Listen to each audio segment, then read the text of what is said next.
What's up, guys? It's Coach Grant with First Down Training, and today we're going to be breaking down 3 creative routes that wide receivers can run, okay? So we're going to talk about how you guys can add a stutter move to your routes, how you guys can add a tempo change to your routes, and how you guys can add a prep step or a kick step to your press releases to make you more dangerous and more explosive off the line. So I hope this video helps you guys out. If you guys have any feedback or any other kind of videos that you would like to see, any questions that you would like to be answered in these videos, don't hesitate to leave those in the comment section below, fellas. We always appreciate the feedback, and we love hearing from you guys. You guys are the ones that help keep this channel going, so we 100% appreciate it. So first route here, let's play this thing full speed. It's going to be a stutter stop route or a stutter curl route, or you could do a stutter comeback route off of this, but we're going to mainly be talking about what this stutter likes to do, right? So when you guys are going up against a DB and you've maybe ran a few routes, right? Like for example, like this DB press coverage, right? He's inside shade. We already know that if I have to run this stop route, I'm not going to take the inside release. I'm going to attack his outside shoulder. I'm going to get his hips to flip, and then I'll be able to snap this thing off. But again, what can I do to be able to get that extra separation? How can I take this route to that next level? And maybe in a game when that DB's starting to get my tempo down, he's starting to get my speed down, he's starting to have a feel for me there, he's playing this thing a little bit tighter coverage. What can we do? What tools can we add to our arsenal? And this stutter move is a great thing that you could do. So you want to be able, the way I explain to my receivers is you want to go 100 off the line, 0, then back to 100 to the break point, right? That's what's going to get this guy to overcommit, because that stutter builds off of what? It builds off of a stutter go. So anytime that you guys are building off of this like stutter curl route, stutter stop route, stutter comeback, whatever it is, adding that stutter to your break, you have to make sure that we actually drop my hips, because again, it's got to look like a stutter go, but also number one, to sell the stutter go, we have to make sure that we sell a hitch. We want to get this DB's feet to stop and then overcommit, because especially if you guys are maybe like, let's say for example, backside on a play, like let's say maybe we got trips left, you're the single receiver on this side, maybe the quarterback's throwing like a bubble screen, your job's just to run the guy off, right? This stutter, you could just stutter and then go, even when that's not a design play in the route, just to get in that DB's head. It's all a mind game, fellas. So adding this stutter to your game is a great way to get that DB to overcommit and really bite to the vertical move if maybe he's starting to get your speed down and he's starting to play tighter coverage. And especially against talented guys, things like that is what is going to work. Talented guys, they work on eliminating time at the top of the break too. They work on having a violent change of direction as well. So we have to add these specific tools to my game to get separation. So again, we'll watch the thing full speed. Great job using that stutter, bursting up, and then breaking this thing right off on that stop route. Now we're going to be getting into a tempo change on the route. So how can you guys use a tempo change, and what is a tempo change best used for and the best routes used for, okay? But before we get into that, fellas, I want to talk to you about a great opportunity this offseason that we are going to be offering. We are traveling out to 8 different cities across the United States for 2-day-long quarterback and wide receiver training camp. So the first one we're going to be coming out to is Houston, Texas. Then we're going to Phoenix, Arizona, Newark, New Jersey, Atlanta, Georgia, Chicago, Illinois, and this is actually the 21st and 22nd. Then we're going to be going to Dallas, Texas, Nashville, Tennessee, and Los Angeles, California. So if you guys are local to one of those 8 cities, we would absolutely love to have you out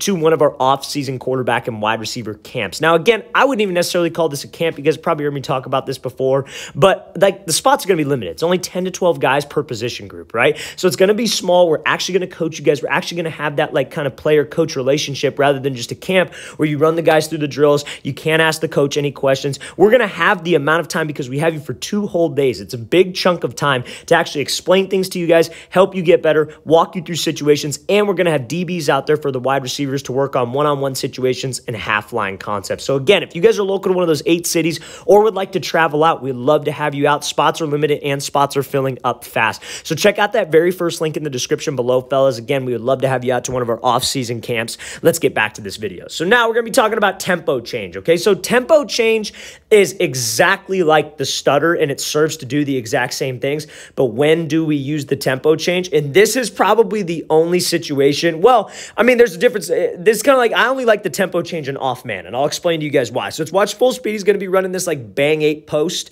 and against inside shade off man coverage. So let's watch it full speed. So he does the tempo change, bursts up to the outside, puts the brakes on, and then is able to run this post route, right? So now let's talk about it, okay? So what would you do if you had to run a post route against inside shade off man coverage? And you guys are probably familiar with this question if you guys are familiar with some of the quizzes that we've done on this channel and all of those things like that. How would you guys do this? What you would want to do is you'd want to attack the outside shoulder, right? Your goal is to get this DB to flip his hips so you could slip back underneath and that ball could go right to you, right? So the tempo change kind of adds to that. It's the same thing as that stutter like we talked about. You want to come off 100, change the tempo 0, then burst up 100 again, because that gets that guy to overcommit. Now, the only reason I like this against off-man is because it builds off of how you would run a fade route in off-man coverage. Because if this guy's inside shade and you have to run a fade route, right, what would you do? You would go attack him, trying to work him off the leverage, kind of maybe hesitate, and then burst up to the outside. So that's how we have to make it look. So that's what this receiver does, right? He comes at him fast, and then he gives a little tempo change. And when we change tempo, what does the DB's tempo do? DB's tempo slows down. If we change tempo, that DB's not going to backpedal way out of there. He's not going to bail out of this thing. When we change tempo, the DB changes tempo. The DB slows down. And then when I burst up to 100, that DB's thinking, oh shit, I don't want to get beat on this fade route. And again, same thing as that stutter. Maybe I've worked the tempo change backside. Maybe I've done some things like that, and I could break this thing off and go. So the second creative route that I'm talking about is just a tempo change post, a tempo change dig, anything inside breaking against inside shade off man. Or for example, if it was outside breaking against outside shade off man.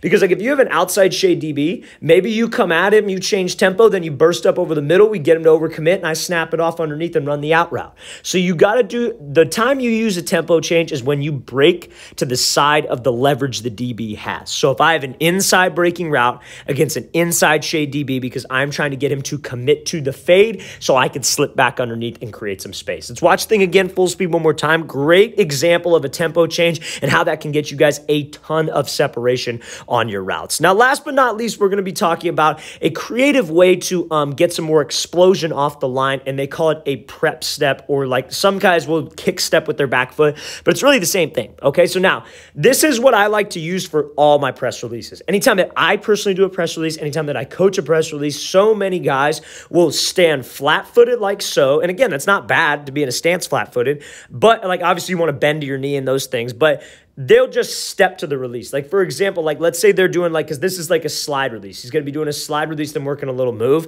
Guys will just step wide and slide with their back foot. There's no explosion. There's no burst there. That doesn't threaten this guy vertical if we just take a shuffle and my feet are slow, right? There's got to be a burst to it. You know what I mean? So let's watch the thing full speed. He uses this front foot to push him out of there. So he pushes, right? And that push is what gives him that quick twitch. That's what gives him that burst to get that DB to commit, right? So now that little prep step, it doesn't need to be a solid step. You don't need to bring your like upper half with it. You don't need to sell. It's just a little quick step, because the quickness of that step kind of gets you going into the route. It kind of creates some energy, and we could push off of that arch of the foot to shoot me out off of this platform, or get that DB to bail off of that platform with me. Okay, so that prep step is a great way that you guys can get a little bit more explosion off the line. It's a more creative way to efficiently move off the line of scrimmage. So many guys just take the steps. So many guys will just literally, like, for example, like let's say we're doing like a wide step release where you're just stepping with your back foot wide outside the DB's frame. Guys will just step there, and this foot will get stuck in the mud, and they have no explosion, right? That little prep step, that's not the end of the world. If you take that little step, that's not a false step. Anybody that tells you it's a false step against press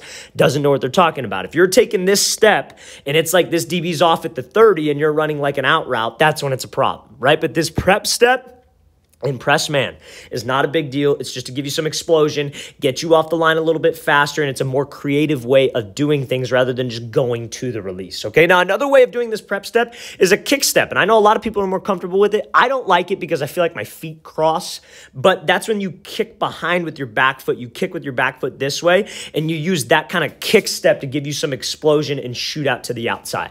Now, I only like that on releases like a wide step or a slide release or things of that nature. This prep step, I feel, can be used on anything.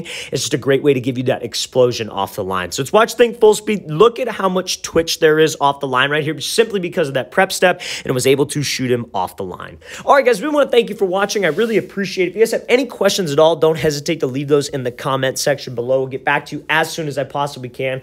Always appreciate the feedback from you guys. It's always great to hear from you guys. And so you guys, like I said in the beginning of this, your ideas keep this channel going. So we always appreciate it. And again, fellas, if you're local to one of those 8 cities that we were traveling out to, we would love to have you out to one of our off-season camps in Houston, Texas, Phoenix, Arizona, Newark, New Jersey, Atlanta, Georgia, Chicago, Illinois, Dallas, Texas, Nashville, Tennessee, or Los Angeles, California. So check out that very first link in the description below if you're interested in one of our camps. I'll see you guys next time.